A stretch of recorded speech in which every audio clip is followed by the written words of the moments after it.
My wife's best friend called me and told me she was with another man at the company couple's dinner. I didn't hesitate. I didn't ask, I didn't doubt, I didn't rationalize. I just got up from my chair as if the world had been pulled from under me and, without saying a word, I went there.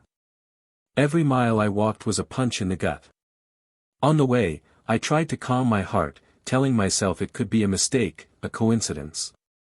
That maybe it was just a friendly conversation, some misunderstanding. But the truth, that dirty, unbearable truth, was already eating away at me. I knew it. I knew the patterns. I knew the smell of a lie even before I opened it like a wound. And when I arrived, there they were. They didn't touch openly, they didn't kiss in public. But the look. Her look said it all. It was the same look she once gave me, years ago, when we swore to build a life together. That look now belonged to another man.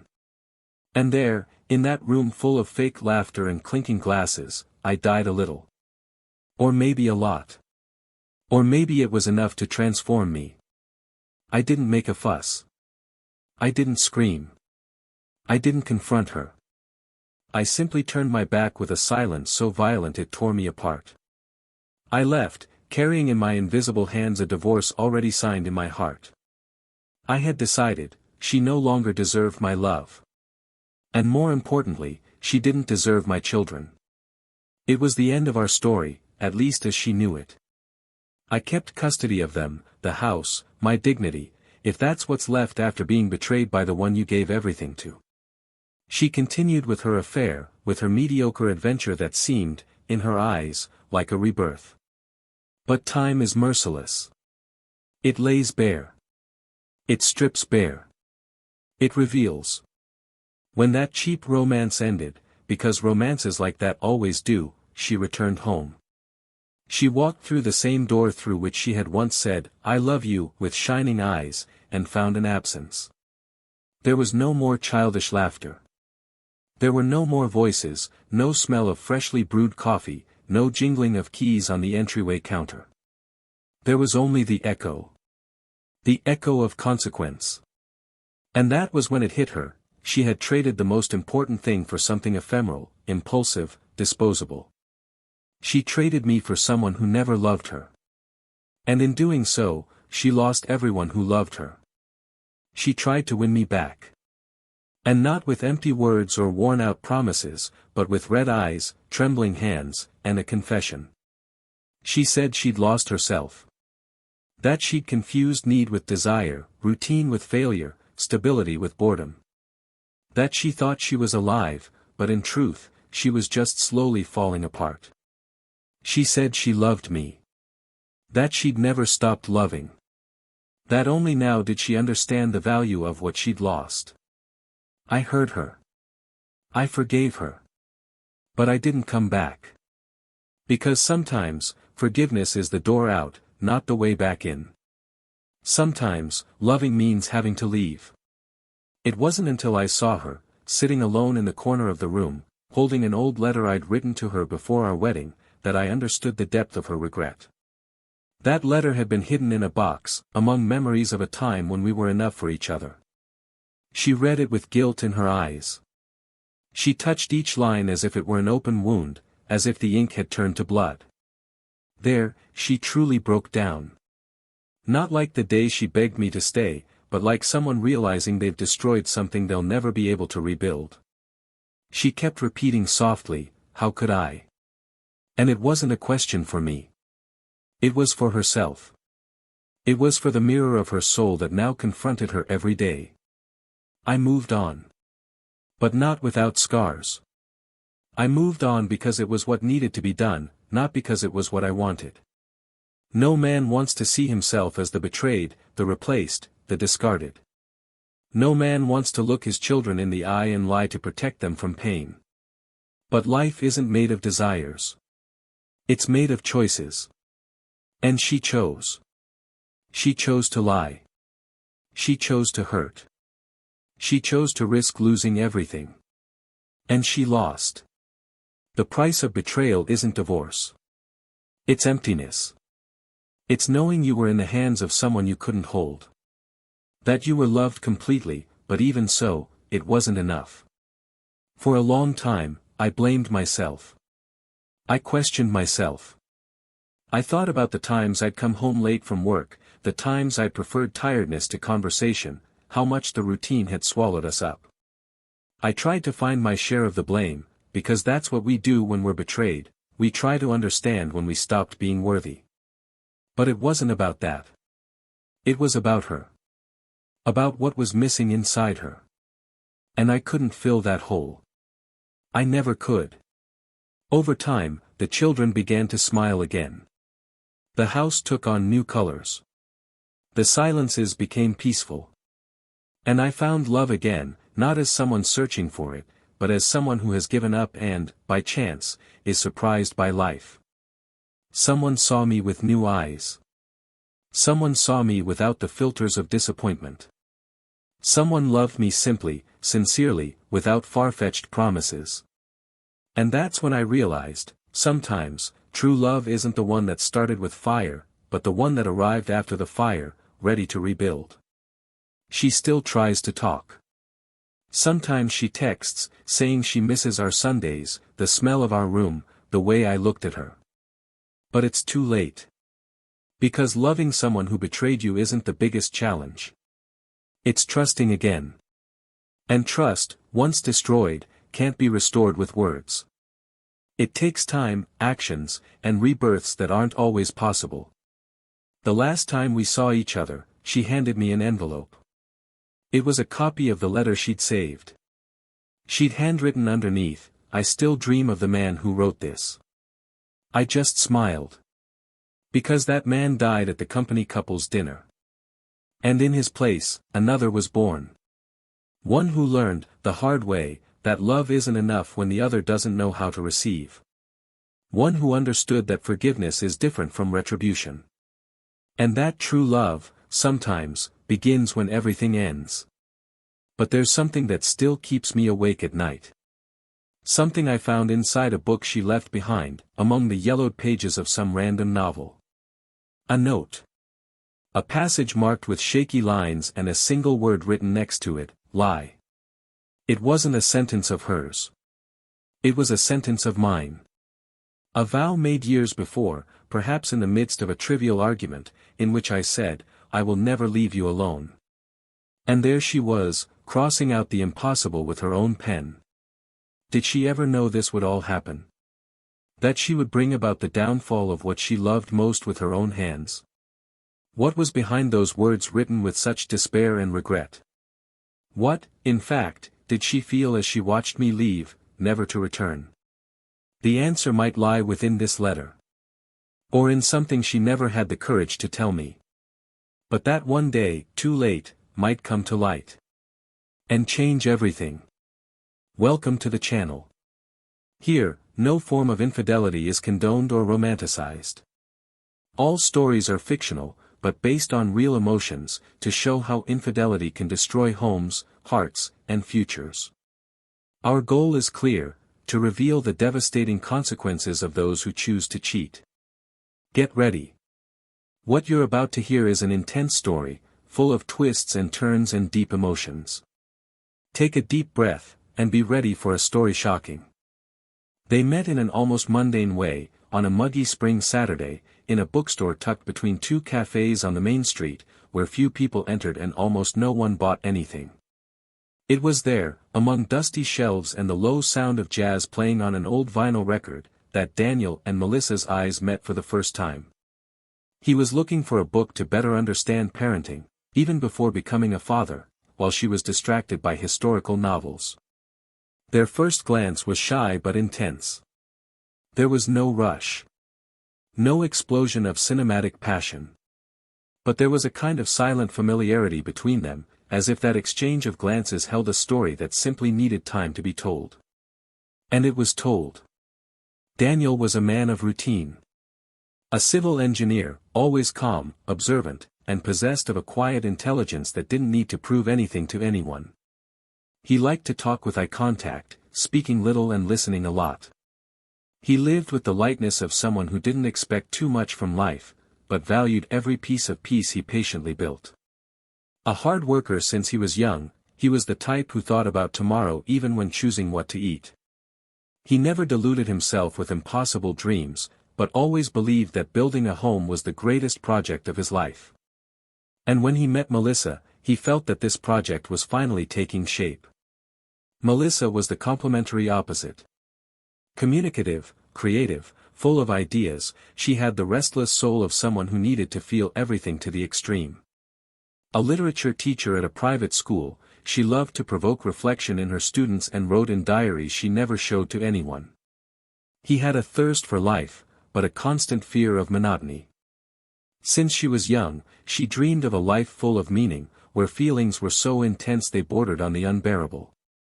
And yet, upon meeting Daniel, she found a peace she had never experienced. He was stability. She was intensity. And there, in the contrast, they both found balance. Their courtship was serene, without many ups and downs. Melissa learned to love the silence that followed the laughter.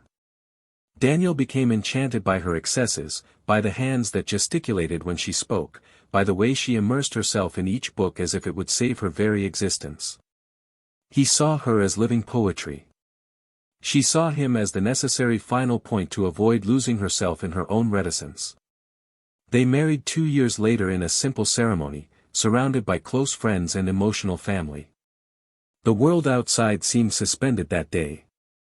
There was no doubt in either of their eyes. There was promise. The house they decided to live in was chosen by both of them. Small, with a garden that Daniel promised to tend zealously, and an office that Melissa transformed into a library. The smell of coffee in the morning and the smiles at the end of the day soon became part of their routine. Their first child arrived unexpectedly, but not unwelcomely. And after him, their second daughter. With the arrival of the children, the days took on a different rhythm. Daniel became even more caring, and Melissa, despite her visible fatigue, revealed a fierce, protective, almost visceral kind of love. Being a mother awakened a new side in her, more vulnerable, but also more mature. And Daniel felt complete watching it all unfold before his eyes. Their lives settled into a routine that was both predictable and welcoming. There were family dinners, well-planned birthdays, short trips to escape the stress of the city, and nightly conversations about plans for their children. Both had their own challenges. Daniel sometimes lost himself in work worries, carrying the weight of being the pillar of the household. Melissa anguished with the feeling of having neglected her personal projects, swallowed up by motherhood and the domestic routine. Still, there was love. It was in the gestures, in the understanding silences, in the way they looked at each other even on difficult days. It wasn't an idealized love, it was real, sometimes exhausting, but solid. Friends admired them. Many said they wished they had a marriage like theirs. How lucky Melissa was to have such a present husband. How lucky Daniel was to have such a vibrant wife. And indeed, for a long time, they believed this too. They believed they had achieved what many fail to do, keep the flame burning even when life becomes repetitive. And even when problems arose, as they do in any long-term relationship, they seemed to find a way to resolve them without major wounds. A conversation, a long hug, an apology before bed. They were together. And for them, that was enough. Over time, however, something began to shift imperceptibly. Melissa began to lose herself in daydreams. She found herself wondering what her life would have been like if she had followed different paths. If she had traveled more, written more, if she had been less rational in choosing stability over risk. It wasn't a lack of love for Daniel. It was a restlessness she couldn't name. Sometimes she wrote melancholic texts in her notebooks and hid them. Other times, she stayed up late staring at the ceiling, trying to understand the emptiness that was beginning to grow inside her. Daniel, for his part, felt it, but didn't understand it. He sensed the subtle distance, but didn't know how to name it. He tried, discreetly, to rekindle what he believed was merely dormant. More undated flowers, more lingering kisses, more impromptu dinners. She truly believed it was temporary. She smiled. And it calmed him. But he didn't know that, inside, the smiles were becoming more and more distant. There was a weight on Melissa's shoulders that even she didn't know how to share. A feeling of silent suffocation that grew day by day. She began to question who she was beyond mother, beyond wife, beyond caregiver. She began to feel like she had lost herself while building a life that, though beautiful, was slowly swallowing her up. Daniel was good. Too good. And that, strangely, made her feel even more guilty for feeling incomplete. Their conversations, which once lasted hours, became shorter. Not for lack of affection, but for lack of space for their deep concerns. Melissa hid her fears for fear of hurting him.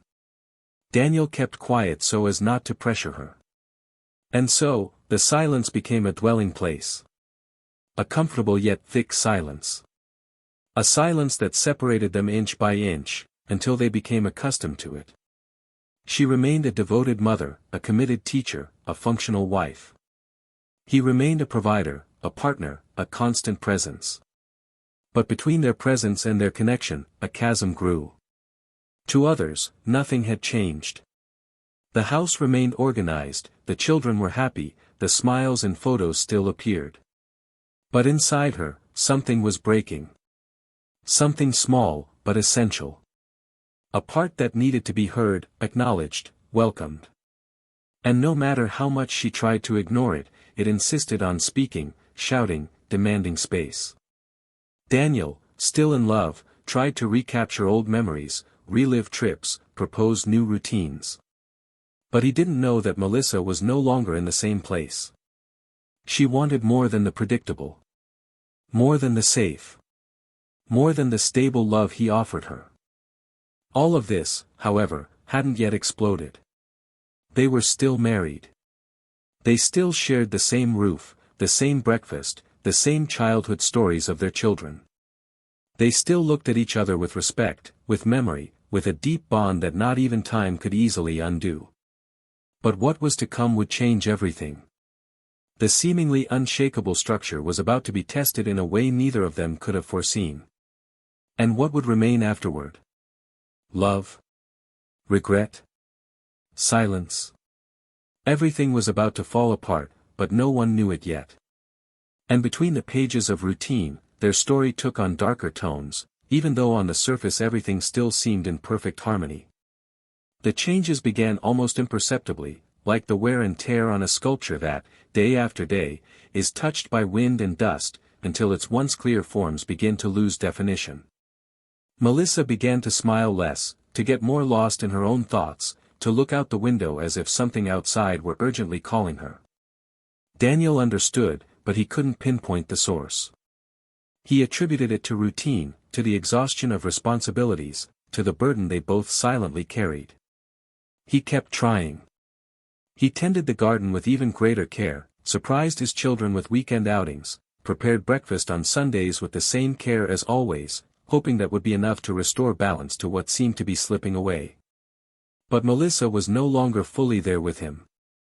There were days when her gaze seemed to belong to another life. She started working later at the school, justifying pedagogical meetings, training sessions, and meetings with the coordinator. Some nights she arrived later than usual, claiming commitments with the team or celebratory dinners. Daniel trusted her. He wasn't a suspicious man, he didn't see evil in small changes to daily life. He thought that perhaps it would actually be good for her to escape the family bubble for a while, breathe new air, rediscover the woman she was before becoming a mother and wife. It never occurred to her that behind these changes lay something as cruel as betrayal. Because for him, their love was still alive. Not perfect, but present. One morning, Melissa left her cell phone on the kitchen counter. Daniel wasn't in the habit of snooping. Never had been. But that day, the phone vibrated insistently with messages arriving one after the other, displaying previews containing ambiguous, almost too intimate words. An unfamiliar name. A strange tone. He didn't open the message, but unease set in. For the first time, he felt an uneasiness he couldn't name. He didn't comment on it. He simply observed, with the eyes of someone trying to see beyond words and gestures, searching for signs in the silence. Weekends also began to change. Melissa suggested he take the children to visit their grandparents so she could rest, organize the house, or finish schoolwork. Daniel, accustomed to the trust between them, accepted without question. He began spending more time with his children, using these moments as a way to strengthen their bonds, perhaps even to protect them from something he himself couldn't yet clearly identify. He always returned with fond memories, but also with an uneasy feeling, as if he were being excluded from a space that had previously belonged to both of them.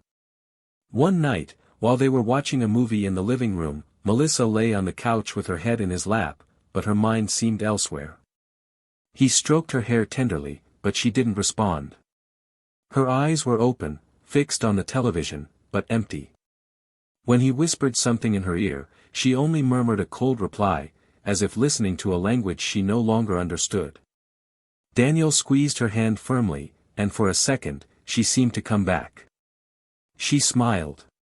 But the smile was one of guilt, not affection. The children began asking innocent questions that, to him, sounded like alarm bells. Why didn't Mom come with us today? Why is she always tired? When will we all go out together again? Daniel answered patiently, inventing bland excuses, trying to preserve his mother's image in the children's eyes, but inside, he was beginning to gnaw. The pain didn't yet have a name, but it was already taking root. The height of distrust came on a Monday. Melissa's best friend, a reserved woman who always attended the children's birthdays and school events, called Daniel late in the afternoon. The voice on the other end was tense, almost trembling. She hesitated for several seconds before saying what she needed to say. He said he didn't want to interfere, but he couldn't keep quiet any longer. That night there would be a couple's dinner hosted by the school where Melissa worked. That teachers could bring their partners, and that Melissa had arrived accompanied. Not by Daniel. By another man. Daniel remained silent for what seemed like an eternity. He thanked her with a choked voice, hung up the phone, and within minutes he was in the car. He didn't know what he would do when he got there. He had no plan, no words. Just an urgent need to see with his own eyes, to confirm what he was still reluctant to believe. The drive to the dinner venue was completely silent. No sound on the radio. No clear thoughts. Only the sound of his heart, racing as if trying to escape his body. Arriving at the restaurant, he observed from afar. The room was brightly lit, filled with well-dressed people and smiling faces. He stood outside for a few minutes, breathing deeply, trying to gather the courage to enter. And when he finally did, he walked between the tables with slow but steady steps, until his eyes found what he already knew, Melissa, sitting at the table next to a man. The way she looked at him left no doubt. It wasn't friendship. It wasn't professional. It was intimate, complicit. It was exactly the look he hadn't received in months. Daniel didn't approach. He didn't make a fuss. He simply stood, watched for several long seconds, felt his entire body tremble, and then turned. He left as he had entered, silently. Inside him, something had broken irreversibly. The man who until then believed in reconstruction, in patience, and in time as a remedy for all pain, now found himself facing an abyss. And the fall, even silent, hurt more than any scream. He arrived home late that night. The children were asleep, and he walked to the bedroom, sat on the edge of the bed, and remained there, motionless, staring into space for hours. The next morning, before Melissa even returned, he had made all the decisions. Separation. Child custody. The end. There would be no room for justifications, explanations, or apologies.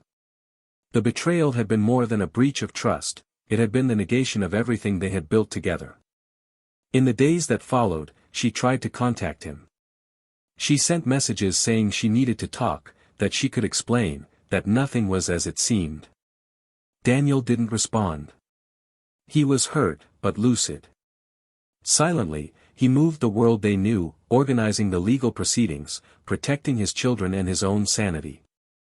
With each gesture, each decision, he buried a little more of the history they shared. And deep down, despite the pain, there was a sense of liberation. Love, true love, doesn't die easily, but when it does, it leaves room for truth, and his could no longer tolerate staying with someone who had chosen another path. Melissa returned home 2 days later. She expected to find him there, as always, ready to talk, ready for another try. But what she found was absence. His clothes were gone in the closet. There were no more toys scattered about, no smell of coffee. Just a silent, empty house, where the echo of her footsteps seemed to scream everything she had lost. She sat on the couch, looked around, and for the first time felt the full weight of the consequence. The man who loved her unconditionally was gone. And with him, her children. She cried. Desperately. But crying no longer changed anything. Regret began to loom like a thick, suffocating shadow, invading every corner of the house, every memory, every photograph. And amidst this silent collapse, something else lurked. Something she never imagined would resurface. A detail buried in the past. A secret. A forgotten piece of paper. A revelation about to happen. Something that would make everything even more painful. And impossible to fix. Melissa spent the first few days in silence, surrounded by a house that no longer had any sound, color, or familiar smell. Daniel's clothes were gone from the closets, his shoes had disappeared from the corner by the door, even the paintings he had hung so carefully in the living room had been removed. There was no sign of him anymore, as if he had vanished along with everything that represented stability and home. Her cell phone vibrated day and night, but she knew there was no point in persisting. The messages she wrote were long, emotional, but never sent. They always ended with a deleted sentence, a missed period. She read the old messages he had sent her over the years, remembered the audio messages left for their wedding anniversaries, the photos with captions that seemed eternal. Now, it all seemed a suffocating irony. She paced the house in circles, running her fingers over the furniture, trying to convince herself it was just a phase. But deep down, she knew it wasn't. She knew she had crossed the line of no return. That Saturday afternoon, alone, she decided to tidy up the old wooden cabinet in the back room. She wanted to occupy her mind. She needed to feel like she was doing something useful. She began removing boxes, forgotten objects, old school notebooks, photos of her young children, dismantled toys. Amidst the clutter, she found a black box with a rigid lid, wrapped in a worn elastic band. She recognized it immediately. It was the box where she kept old letters, small notes exchanged between her and Daniel in the early years of their relationship. For some reason, she hesitated before opening it. Something made her chest tighten, as if the memory contained within was heavier than she'd imagined. When she finally removed the lid, a faint scent of old paper and perfume escaped. The first letter was from him, written the day before their wedding. Her hands trembled. That handwriting was a living voice. The yellowed paper seemed to pulse with each word. But it was the last letter, hidden at the bottom, that made the world stop. It was a copy. She recognized the text immediately. It was the original letter Daniel had written her the day he proposed, carefully printed and folded. But there was something else. A new paragraph, handwritten by him, years later. The handwriting was more tired, a little shaky. The words were short, direct. If you ever open this box and read this letter, it means something went wrong. It means that, perhaps, you've forgotten how much you were loved. How much I chose you every day. If that happens, I need you to know one thing, I found out. She froze. The blood drained from her hands. Her eyes darted to the signature. It was his. That sentence alone seemed to bore holes in the floor. I found out. Her breath became shallow. Her mind whirled, trying to understand how long he'd known, how he'd known, why he'd never said anything. And then, a second piece of paper fell out of the letter. An old photo. It was her, in a restaurant, laughing, leaning forward, her hand on another man's arm. That night. The school dinner. Melissa fell to the floor, sitting on the floor, as if her legs had lost their function. It wasn't just the obviousness. It was the silence with which he had held it. The silence of abandonment hadn't been driven by anger, but by certainty. And that hurt her more than any confrontation. She ran to the phone. She called him. She called him repeatedly. She left messages begging to see him, to explain, to try. And when she finally received a response, it was a simple, "We can talk, tomorrow at 6 p.m. The emotionless message hurt more than if he had yelled. She arrived at the appointed time at the small park where he usually took the children on Sundays. He was already there, sitting on a wooden bench, hands clasped, gazing at the horizon. When he saw her, he simply nodded.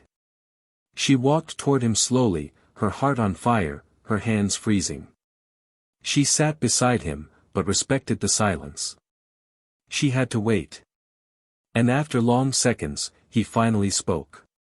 His voice was different. Firmer. Colder. "Did you read the letter?" Melissa tried to say yes, but her voice faltered. He continued. "I kept that letter for years. I rewrote every part of it in my mind while you slept beside me. At the time, I didn't want to destroy what we still had. I didn't want to expose you in front of our children. I thought I could handle it. I thought it was just a phase. Until that night." He took a deep breath. "You held his arm the same way you held mine when you thanked me for any simple thing. Only there was no gratitude. There was desire. And disrespect." Melissa tried to intervene, tears already falling heavily, but he held up his hand, begging for silence. "After that day, I didn't need any more proof. What destroyed me wasn't the betrayal. It was the fact that you tried to hide it, kept smiling in front of me, kept pretending. And that, Melissa, that was what killed what I felt." She shook her head between sobs, saying it wasn't that she had lost herself, that she didn't know how she had let everything fall apart. Daniel watched her without anger, but also without tenderness. "I forgave you," he said, his eyes welling. "I forgave you when it still hurt so much. When I woke up at night and found myself looking for you in bed. I forgave because I had to do it for myself, not for you. Because holding on to that pain would consume me completely. But that doesn't mean I'm going back." She clutched his arm, as if in a gesture of desperation, repeating that she remembered every little detail, that she still missed him laughing at every little thing, that Sundays without him and their children were empty, that even the sound of the kettle boiling had become unbearable. "I know what I lost," she said between sobs. "But you're still here. You're still breathing next to me. That means something." Daniel looked at her for a moment that seemed suspended in time. His eyes had a new depth, as if they had penetrated all the deserts of the soul. "You didn't lose it because I left. You lost it because you stopped being there while I was still there. And that won't come back." The silence that followed was painful. The wind gently rustled the leaves, but between them, everything was noise. Until Melissa opened her bag, her eyes filled with pain, and pulled out a brown envelope. "There's something you need to see. Something that might change everything." Daniel stared at her in surprise. He took the envelope without a word, opened it, and removed what was inside. His eyes ran coldly over the first few lines. And then they stopped. The expression on his face changed. His hands trembled. His jaw tightened. He looked up slowly at her, shocked. "Is this a joke?" Melissa shook her head, completely overcome with emotion. "No. It's true. I kept this bottled up for years. Out of fear, out of shame, because I thought I wouldn't be able to face you later." Daniel was pale. His lips tried to form words, but no sound came. What he read on the pages before him was a revelation that changed absolutely everything he believed about his own life. About the last 10 years. About his children. About the love he believed he had built. She touched his arm gently, looking directly into his eyes. You deserve to know. You always did. But I was a coward. I chose to hide it because I thought it would be best for everyone. Now, I know it was the worst thing. He shook her off. He looked back at the paper. Then he stood up, without saying a word. And walked in the opposite direction, leaving behind more than just a regretful woman. Leaving, on that wooden bench, the last hope of a story he thought he understood. But which now revealed itself to have been something completely different from the beginning. Daniel walked for several blocks, not understanding where he was going. The envelope was still in his hands, crumpled by the force with which he held it, as if he could mold with his fingers what he had just read, as if there were still some way to deny the reality that had exploded before him. The streets seemed to pass by him in a blur. The cars, the lights, the voices around him, everything was just a distant noise, muffled by the scream that had not yet left his throat. His body moved, but his mind had shattered into 1,000 fragments. At a random corner, he stopped in front of a cafe, went in, and sat in the most secluded corner. He ordered a coffee, which cooled on the table without being touched. He removed the contents of the envelope once more and reread it, line by line, as if each word were a knife thrust in slow motion. Inside the envelope, besides the document and a letter written by Melissa, was a DNA test. The name of the lab, the stamp, the signatures, all legitimate. And below the signature, in cold, definitive letters, was the result: he was not the biological father of his youngest daughter. That girl he rocked in the feverish early mornings, who he taught to ride a bike, who cried with longing when he traveled for work for 2 days. That child he believed carried his gaze, his sensitivity, his observant way. She wasn't his. And more than that, in the handwritten letter that accompanied the test, Melissa confessed that she'd made a mistake during a brief separation over 7 years ago. Not a betrayal in traditional terms, since they were technically estranged, but an emotional escape, a mistake she never had the courage to reveal. At that moment, she believed the marriage was over. It was just one night, according to her. A night that, even after reconciliation, she hid, burying the possibility of doubt with the birth of their daughter months later. Daniel couldn't remember breathing in the last few minutes. He stared into space, his eyes dry from holding back tears that no longer knew how to escape. The ground seemed to shift, as if the world beneath his feet was no longer stable, as if everything he believed he had built now revealed ancient cracks, disguised as security. His daughter. That girl was everything to him. And at the same time, now it felt like a memory he no longer knew where to fit in. Not for lack of love. But because the foundation of history had been sabotaged without his knowledge. The betrayal of the present had already been devastating, but that betrayal buried in the past, hidden for so many years, hurt with a different kind of cruelty.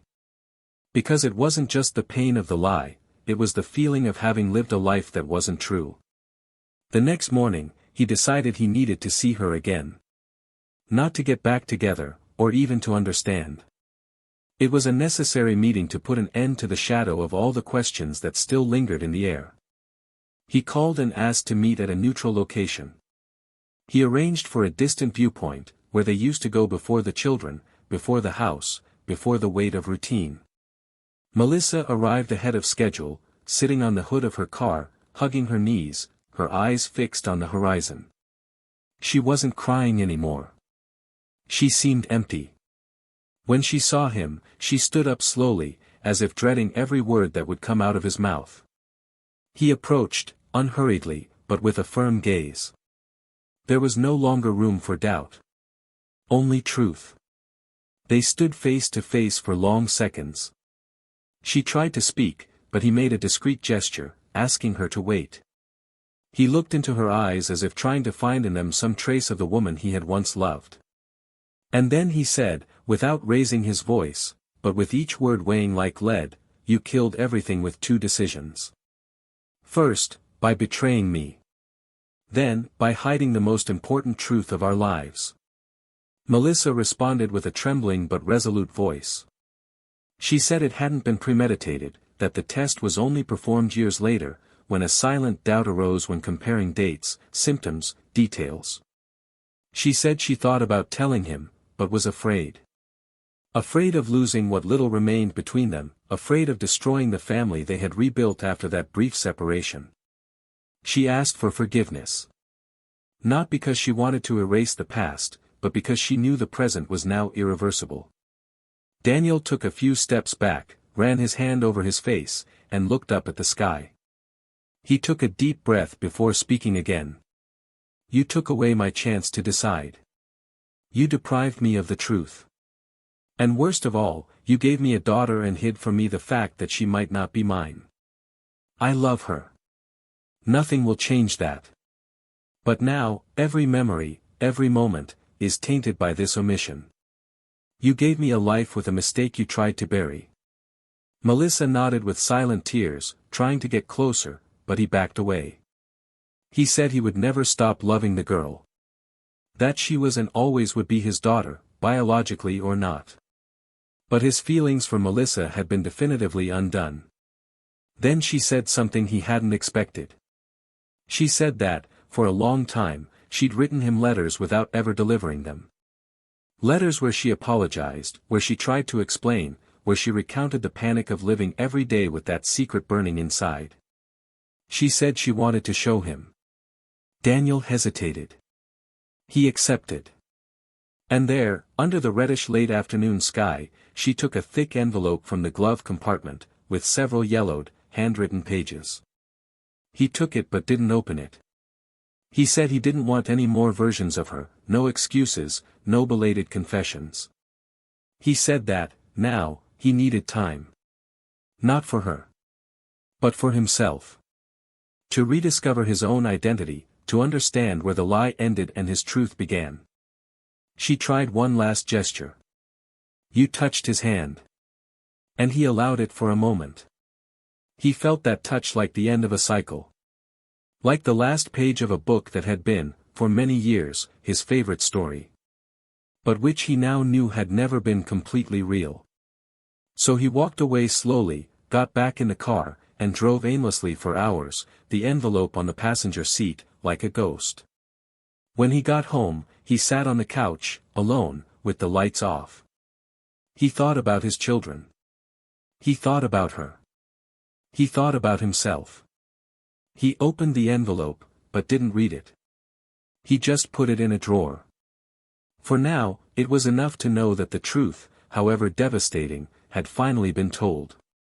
And maybe, just maybe, this was the beginning of something new. Not with her. But with himself. The weeks that followed their last meeting were silent, but not empty. Daniel returned to the temporary home he had rented, a small space with white walls and sparse furniture, where every object was merely functional, as if he were detoxing from his previous life. This was where his children spent most of their time now, in a division that didn't need to be decreed in court because the children's own feelings clearly determined where they wanted to be. The children felt their mother's absence, but they no longer asked about her as often. The short answers they received, the silence in their father's eyes, the changes they noticed in Melissa's tone of voice when she dropped by briefly to pick up school supplies or visit the house, all of this built in their children's imaginations the perception that something had been irreparably broken. Daniel, despite being shattered inside, strove to keep his children's routine intact. He made breakfast as always, supervised their homework, and listened patiently to their dreams and fears. But something in his gaze had changed. A weariness that wasn't physical, a maturity forced by an emotional breakdown. For the first time in a long time, he didn't know if he still believed in love as he once did. Melissa, on the other hand, was trying to rebuild herself from what was left of herself. She had left home, by mutual decision, and now lived in a small rented apartment with few personal belongings. She kept the same pictures of her children on the wall, as if trying to create a new home, but the smiles in the photos seemed to mock her. She tried to write again, to return to the notebooks she once filled with literary reflections and poetic thoughts, but every word sounded like a veiled plea. She began therapy. She needed to understand why she had sabotaged herself so much. Why she had destroyed the only thing that gave her peace. She discovered that her restlessness stemmed from emotional holes she had carried since her youth. But understanding didn't bring immediate solace. It was like watching her own ruin from the outside, lucidly, but without the slightest ability to change the past. She tried to reach out to her daughter, but she was still too young to understand. And Daniel didn't block this contact, but neither did he encourage it. There was an almost instinctive protectiveness about him, as if he needed to protect his daughter from her mother's emotional instability. The letter Melissa had delivered remained in the living room drawer for days. Daniel didn't want to read it immediately. He needed time to breathe, to avoid filtering those words with the weight of anger. When he finally opened the envelope, he read each line slowly, trying to understand the motivations, the anguish, the lies. The letter began with an apology, not as an empty gesture, but as an acknowledgement of the pain caused. It recounted details of the night it all happened, her fear upon discovering the pregnancy, the moral dilemma of confessing or remaining silent in the name of apparent peace. She spoke of the torment she experienced in the following years, the growing guilt, the glances she avoided meeting his side, the nights she cried silently beside him. She said that, on many occasions, she wanted to confess, but always backed away when she saw the happiness in Daniel's eyes when he spoke about his daughter. She preferred to maintain the illusion, believing she was protecting everyone, when in reality she was only postponing the inevitable. Daniel finished reading with a strange feeling, a mixture of compassion and exhaustion. It didn't erase the mistake. But it revealed the complexity behind it. This wasn't a cold or indifferent woman. She was someone in conflict, immersed in her own ruins, who made cowardly choices trying to avoid pain, and ended up amplifying it irreversibly. This didn't justify it. But it made it possible to see the human dimension behind the betrayal. And that, in a way, freed him. He no longer needed to hate her. He no longer carried that burden. Days later, on an ordinary morning, Daniel was driving his daughter to school when she said something that disarmed him. They were in the car, listening to some random song on the radio, when she looked at him seriously and said, "Daddy, will you love me forever, even when I grow up and change?" He gently braked and looked at her. It took him a few seconds to answer. He said yes, his voice breaking, and she smiled with relief, as if a silent fear was being resolved. That brought him certainty. The love he felt didn't depend on blood ties. It was deeper. It was irrevocable. In the midst of this rebuilding process, Daniel reconnected with an old college friend at a school fundraiser. She was a psychologist, had been married, and was now also grieving a difficult divorce. They talked for hours that day, initially about trivialities, then about the wounds they both carried. It was unlike anything he had ever experienced. There was no instant passion, no promises. There was understanding, listening, and connection. They began seeing each other more often, always with their children nearby. Unpretentious Saturday lunches, visits to the park, afternoons in bookstores. Little by little, she began to occupy small spaces in his life, without demands, without pressure. And Daniel, for the first time since everything that had happened, felt he could breathe again. Melissa learned of the new relationship through one of her sons, who casually commented that Daddy now has a cool friend who makes him laugh out loud. That hit her harder than she imagined. Not out of jealousy, but because she realized he was truly moving on. That the place she'd occupied wasn't just empty, it was being rebuilt by someone else. She tried to maintain her dignity, but couldn't help but cry when she was alone. And then she did something she hadn't expected of herself, she wrote another letter.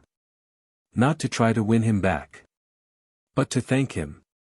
Thank him for who they were, for what they'd built, for the memories that, however painful, would never be erased.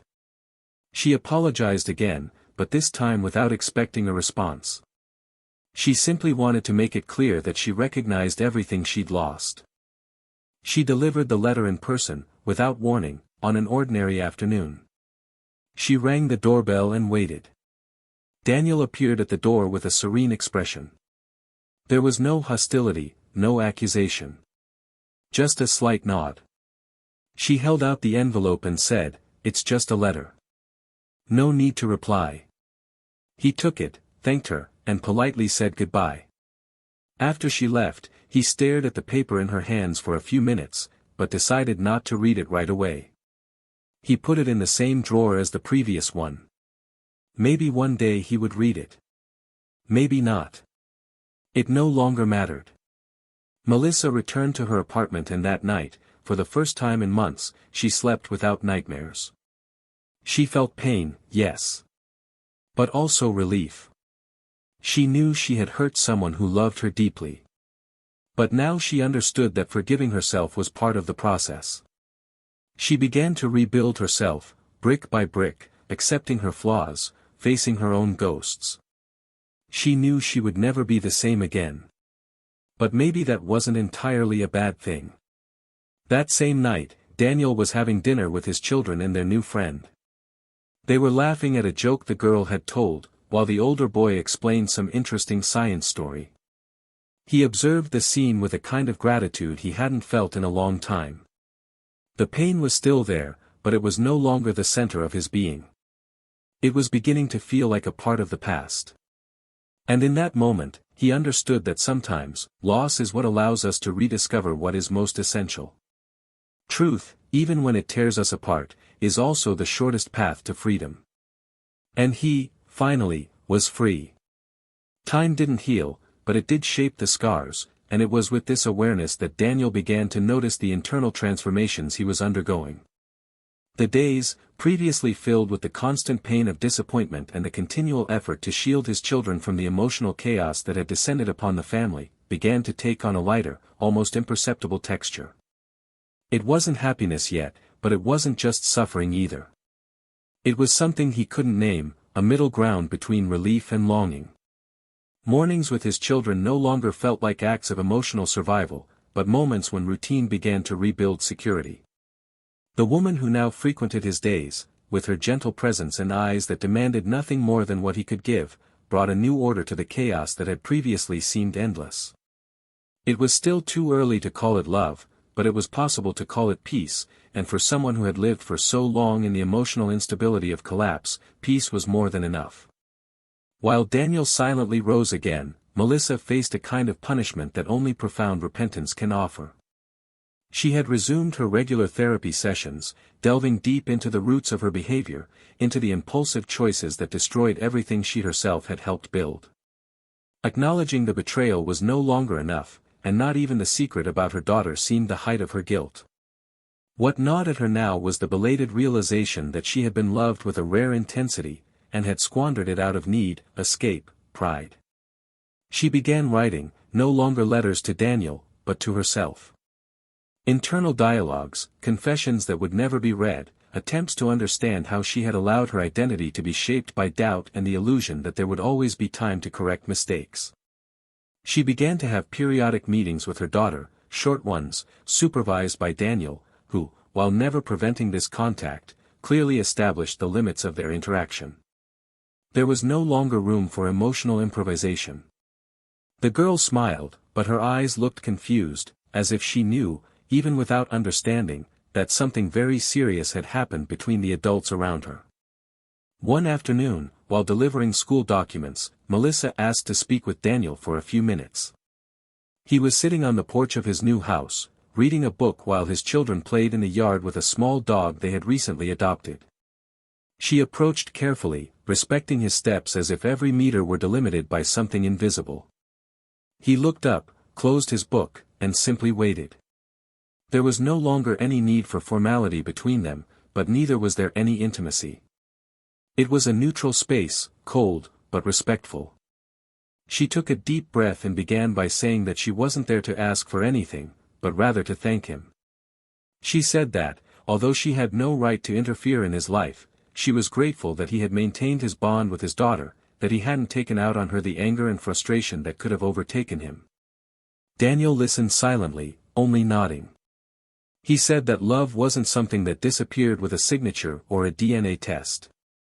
He said that, to him, the girl was a daughter because he'd seen her born, because he'd been there for every step, every fall, every nighttime fear. And that, no matter what his blood told him otherwise, what he felt for her was non-negotiable.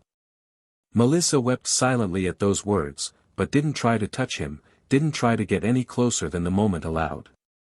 She simply thanked him again and said goodbye with a slight wave, like someone accepting that some losses are permanent. In the following months, Daniel became more involved in the school's community projects, participating in parenting talks, events with his children, and occasionally volunteering with other families in crisis. This is how he ended up connecting with Clara, the friend he had met at that previous event. Their meetings grew more intense, with a disconcerting naturalness.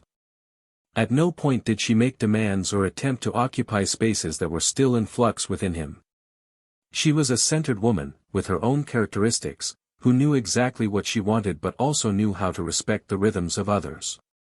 When her children began referring to her with spontaneous affection, Daniel felt that perhaps he had found something rare, a fresh start without haste, without noise, without the echoes of the past contaminating every gesture.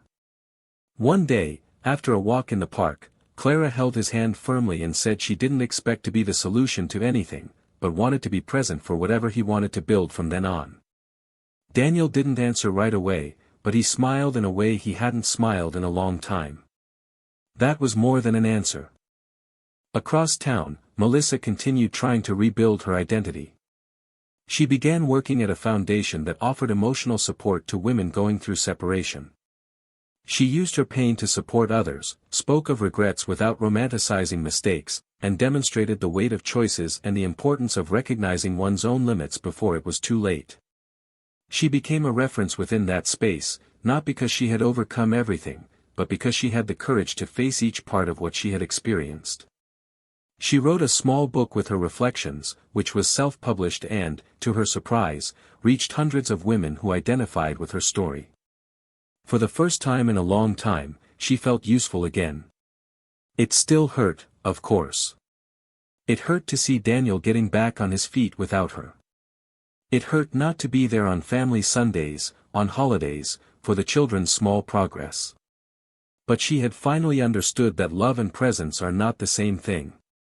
And that regret doesn't buy reconciliation. During a school end-of-year event, the two families met again. Melissa arrived alone, discreetly, taking a seat at the back of the auditorium. She watched her children on stage, enchanted, but her eyes always wandering to the man she once called her own. He was in the front row, with Clara at his side, both smiling naturally. At the end of the performance, the children ran to them both, embracing Daniel euphorically. The girl, upon seeing her mother, hesitated for a second, then ran to her too, giving her a shy hug. Melissa held her tightly, trying not to cry there in front of everyone. When she looked back at Daniel, their eyes met. And in that moment, wordlessly, he simply nodded with a slight nod, as if acknowledging the other's pain, but also the insurmountable distance that time had built between them. Melissa returned home that night with a heavy but not broken heart. She knew she would never get back what she lost, but she also knew she had found within herself a new way of being, more conscious, stronger. She would remain alone, for now, but for the first time, she didn't see it as a punishment. It was just part of the journey. And understanding this was, in a way, her silent redemption. Daniel, on the other hand, felt increasingly whole. Not because everything had worked out, but because he was convinced he had endured everything that seemed unbearable without losing himself. He now had someone by his side who welcomed him without demands, children who knew they could trust him, and a peace that, though built on ruins, was true. The past still existed. But he no longer dictated the rules. He no longer wrote the endings. It was just an old chapter in a book he continued writing, one day at a time, unhurriedly but courageously. And, for the first time, with hope that the ending might still surprise. As the years passed, changes ceased to be one-off events and became permanent states. Life continued on, as it always does, making no effort to heal old wounds or smooth the paths of those left behind. Daniel, after all, found the balance between past and future. What was once pain became memory, and what was once loss became liberation. He and Clara gradually built a relationship that didn't require exaggerated promises or impossible idealizations. It was one of respect, presence, and maturity. It wasn't a story of overwhelming love like in books, but a real, strong, and silent love, exactly what he needed after everything he'd been through. A love that didn't come to replace, but to add to show that even the most wounded hearts can learn to beat again. Over time, Clara gained a place among Daniel's children so naturally that bonds formed without anyone noticing. She was the one who helped with school projects, who invented recipes on Sundays, and who stayed up waiting for the oldest to get home from practice. She didn't take anyone's place, but she earned her own place, without imposition, without competition, only with truth. Daniel, in turn, rebuilt himself completely. The man he was before the betrayal never returned, and that was a good thing. The new Daniel was stronger, more whole, and more aware of his limits and values. He was someone who knew exactly what to no longer accept, someone who learned, in the most painful way possible, that not all love is worth it when it's not reciprocated. The wounds didn't disappear, but they healed with dignity. And what remained was the certainty that it's possible to survive what seemed unbearable, and still come out better on the other side. His relationship with his children strengthened to the point of being unbreakable. There was trust, there was love, there was an admiration that was difficult to put into words. And he knew this was his greatest legacy. Not a relationship that ended, but a parenting that endured. He raised emotionally healthy children, even after a storm that could have destroyed everything. This was his silent victory. Melissa took a different path. She never rebuilt a new relationship, not for lack of opportunity, but because of a choice that matured over time. She preferred to dedicate herself, to social projects, to studies, and to rebuilding an identity that for years had been tied to marriage, motherhood, and the appearance of perfection. She wrote 2 books on guilt and forgiveness, which became required reading in various support groups.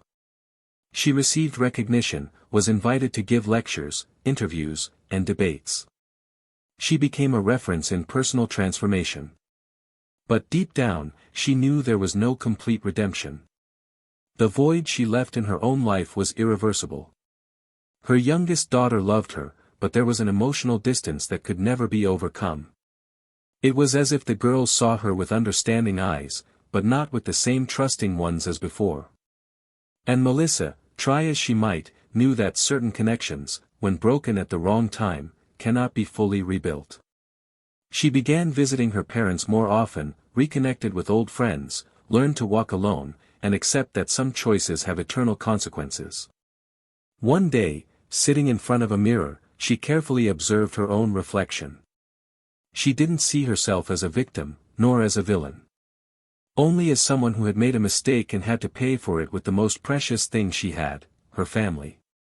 She was the woman who traded true love for a fleeting illusion, and who now knew she would never have another chance with the man who loved her like no other. But at least she had learned to live with it without destroying herself every day. The children grew up observing every detail. They witnessed the separation, experienced the gaps, felt the impact of what happened, but were not corrupted by it. On the contrary, they learned from their parents' mistakes. The eldest, upon entering adulthood, told Daniel one day that he would never settle for anything less than a transparent and true love. That if he ever loved someone, he would insist on it being forever, but only if the other person was also whole, as she saw her father be, even after the pain. The youngest daughter, in turn, grew up with the certainty that love is not just biology, but presence, constancy, and truth. One day, as a teenager, she wrote an essay at school about her hero. And she chose her father. When Daniel read those words, sitting in the stands at a school performance, he couldn't hold back the tears. They weren't tears of pain, but of pride, of a mission accomplished. It was proof that, even after being betrayed and hurt, he had prevailed. He had prevailed because he never let pain turn him bitter. He won because he chose to love, even when love seemed to have been ripped away. On an ordinary afternoon, Daniel and Clara decided to get married. It was a low-key ceremony, attended by only close friends and their children.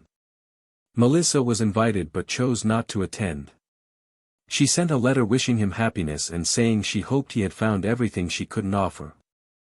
Daniel read the letter silently and put it away in a drawer, as he had with the previous ones. But this time, not with sorrow, but with quiet respect for everything they had experienced. The ceremony was simple, yet charged with meaning. There was no ostentation, only truth.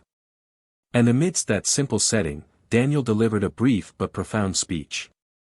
He said that true love isn't the kind that begins with perfect promises, but the kind that rebuilds after destruction. He said that no one there was celebrating just a wedding, but the conscious choice to begin again with courage. And so the story came to an end, not with magical twists, but with the reality so many people know and live. A reality where pain exists, but can also give way to healing. Where love, even when wounded, can be reborn in another form, in another time, with other people. And where betrayal, despite its devastating power, can be transformed into a lesson. But it should never be forgotten, ignored, or justified. Because it breaks not only hearts, but structures, futures, and innocence. If you've made it this far, comment below what you thought of this story, and tell me your honest opinion on what each character deserved. I want to know what you would have done in their place. And of course, subscribe to the channel, because every week we bring you stories like this, deep, real, and full of lessons. This story leaves a powerful lesson: betrayal is a silent earthquake. It starts small, hidden, but when it explodes, it sweeps away everything: love, trust, admiration, home. No adventure is worth the price of losing someone you truly love. Because sometimes, those who betray don't just lose the other person, they lose themselves. And remember, this channel does not support, romanticize, or defend any kind of betrayal. Here, our commitment is to truth, respectful love, and the value of loyalty. Until the next story.